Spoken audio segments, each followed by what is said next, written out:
Morning.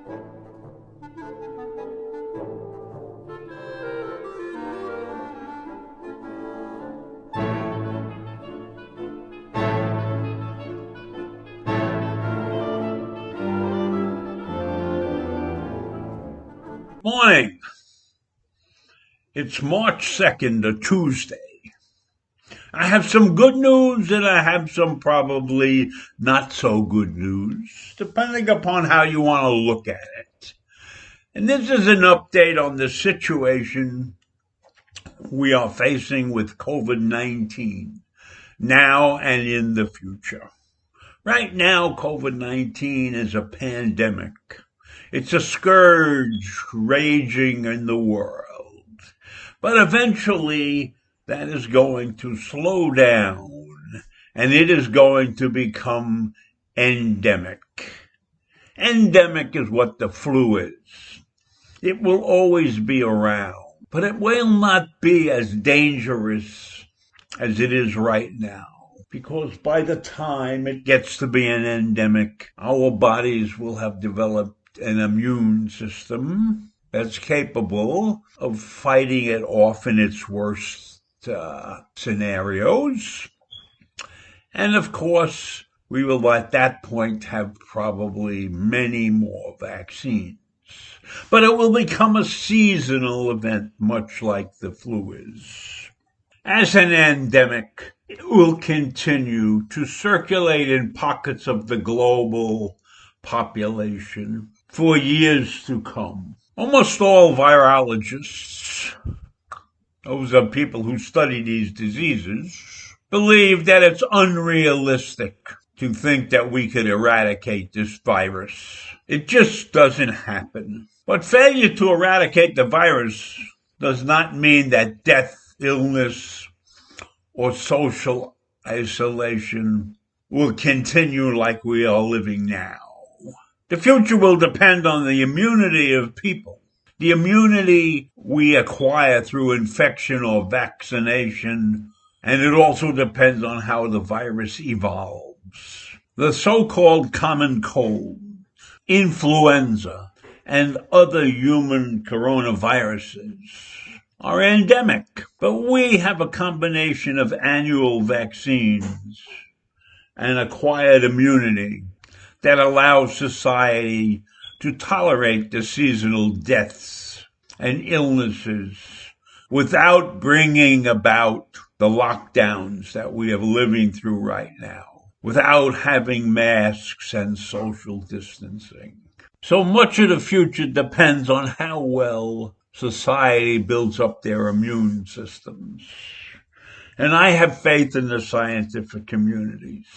They have performed miraculously, getting us 3 working vaccines right now. And who knows how many other vaccines are being used in other parts of the world that we may not have heard about. So I believe that the human body is capable of withstanding COVID-19 and the COVID-19 of the future. But we have to do our duty now and stay with our masks and stay with our social distancing until we have brought about the almost certain change in this virus from pandemic to endemic.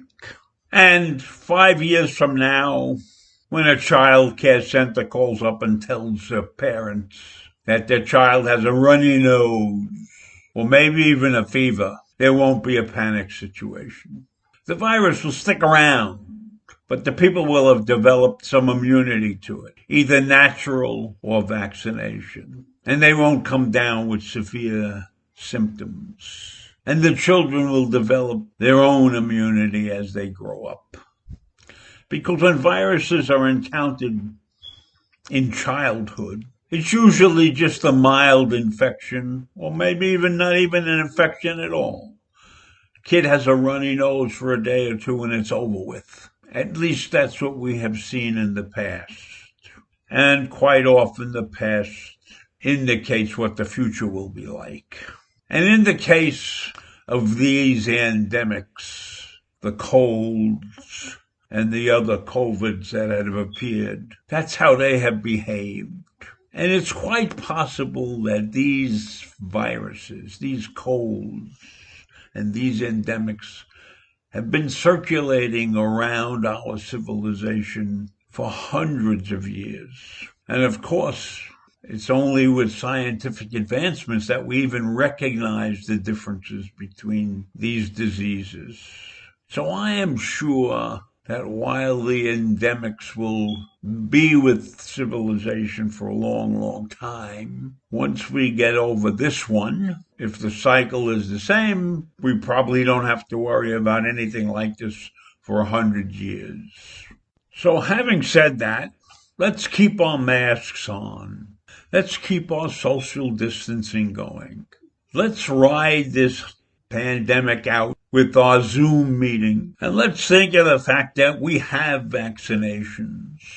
And if we're lucky, we might even develop a vaccination that is measles effective. Remember, measles was almost totally eliminated from the world and only appears in parts of the world with insufficient immunization. One last thing. In parts of the world, there are people who decline vaccinations, which leaves a vulnerable segment of society roaming around. So I would caution all those who think that declining the vaccination is the proper thing to do. We have to stick together in this. This is a battle where we need to be unified. This is a battle that can be won, easily won, if everyone performs their duty. And one of the duties involved is getting vaccinated. So if you're out there and you have an affinity and a belief that you don't need to be vaccinated, then you're making a big mistake and you're putting yourself and others at risk. So I don't want to say much more than that about this important subject. And so I will leave you and see you in the morning. Bye.